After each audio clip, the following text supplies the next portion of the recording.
Good morning, everybody. I know I'm live early. I have some stuff going on, so I just wanted to pop in and still do a live video with you all. We are going to scrape a surface and redo it. I know that I've done this a couple times. Some people have not seen it, so I wanted to come on live and show you guys how to take a reusable surface, scrape it off, and put a new amazing design on. We're going to do I'm going to make you proud, so proud, note to self. This is actually designed to go on our notebooks, but we are actually going to put it on this surface. Hello, everyone popping on. All right, so let me really quickly send this over to the VIP group. If you are not in the VIP group and you would love to be, please comment VIP below and I'll get you guys over there. Lots of stuff I can do over there that I can't do here because this is an open group. And over there it is a closed group. All right, hold on a second, guys. I hope everyone is having a fabulous holiday week. I know it's only Tuesday. It feels like this week is going by super fast. Not exactly what I wanted, but it is what it is. All right, so let me pull up. Sometimes I can see comments when they pop on, sometimes I can't. So if I do not answer your comments, it is because for some reason I can't see them, and I will answer them when I post this video. Okay, guys, I'm going to show you exactly how to do this. What you need is, one, you need a reusable surface. You can sand down a surface and redo it. If you're using canvas, you're going to want to paint over top of the canvas so that you can actually have a flat surface again. Just so you know, yes, you can chalk on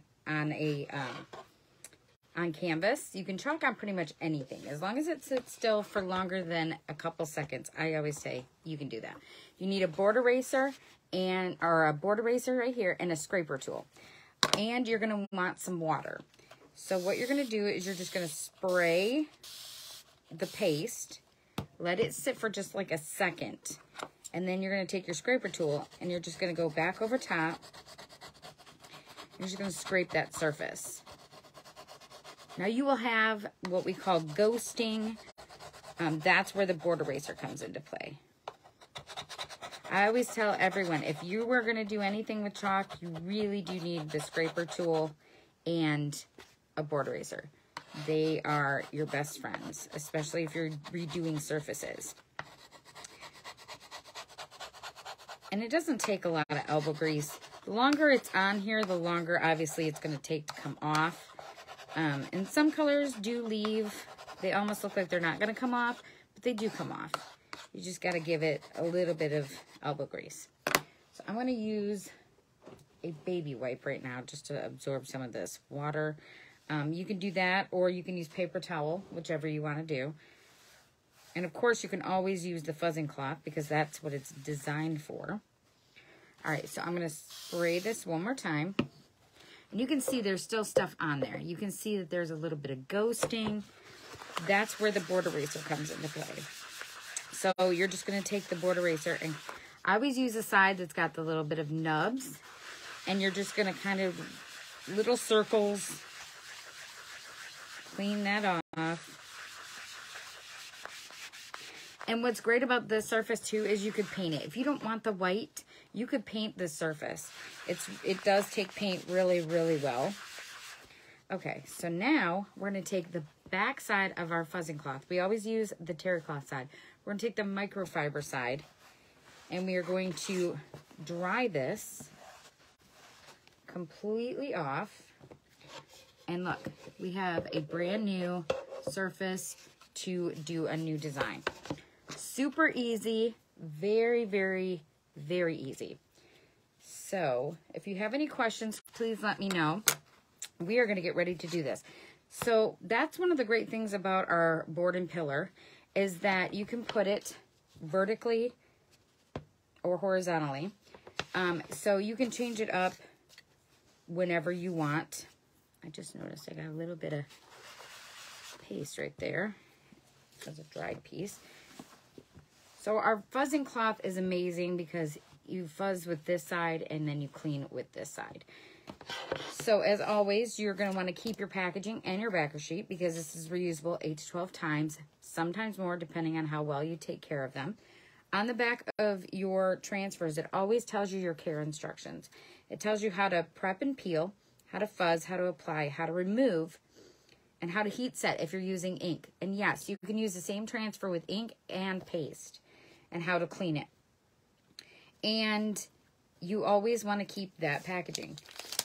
So at least keep one if you have multiple, just so you have the care instructions.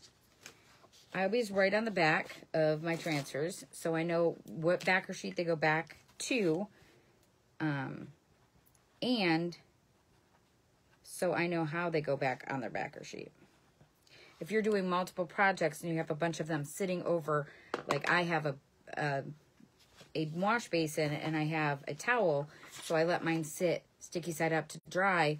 I have multiple of there. I need to know what backer sheet they go to, especially if I'm doing a bunch of A size or the same size transfers. It's just a little tip for you guys. And you just want to fuzz really well when you're using paste because you don't want it to stick down too hard, because when you go to pull it up, you're going to either A, pull the paste up with it, or B, you're going to get kind of like a rolling, like I always call it a roly-poly action, where it rolls in on itself. Now, if you wash it and you lay it sticky side up, it will lay back flat, especially once you put it back on its backer sheet. So if you get one and it's got like a crinkle in the corner, pull it off its backer sheet, let it sit flat, and it will be fine.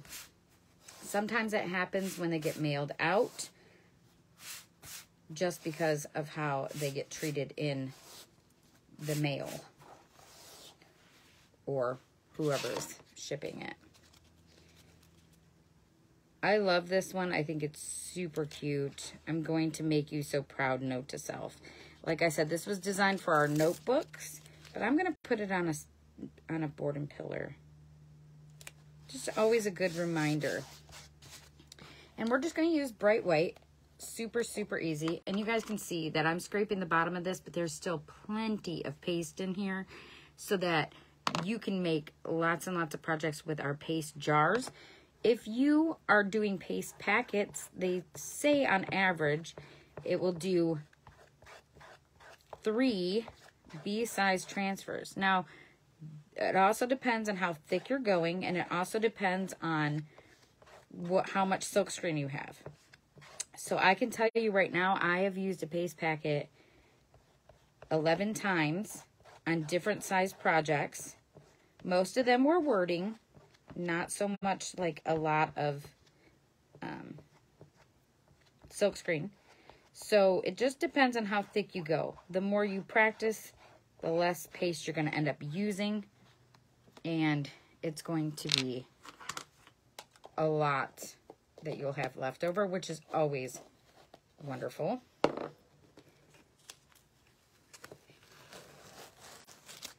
And there is our design. I'm going to make you so proud, note to self.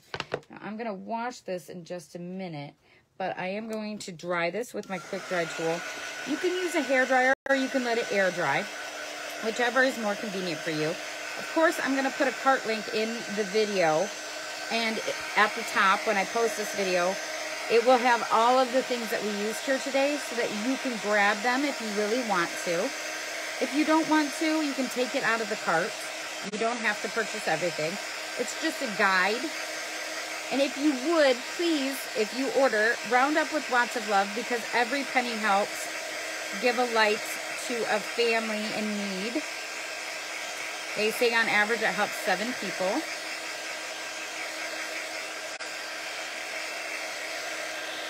All right, let me lift this up so I can show you guys how to put this back on its pillar.